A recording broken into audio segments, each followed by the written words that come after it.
આ બળવા પછી આ જંગલ લાગે છે, નર્મદે હર.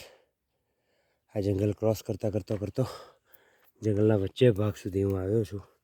હજુ આગળ ઓમકારેશ્વર ડેમ હોવાને કારણે આ જંગલમાંથી પસાર થઈને નેમાવર જવું પડશે.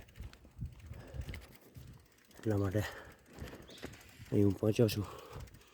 એટલે જંગલ ક્રોસ કર્યા પછી ચ્યવન ઋષિની જગ્યા આવશે, એટલે ચ્યવન આશ્રમ, ચ્યવન કુંડ, આ બધી જગ્યાઓનો ઉલ્લેખ છે પ્રાચીન એમાં. એટલે ચ્યવન મુનિએ જે ચ્યવન પ્રાશાવલય બનાવ્યું છે,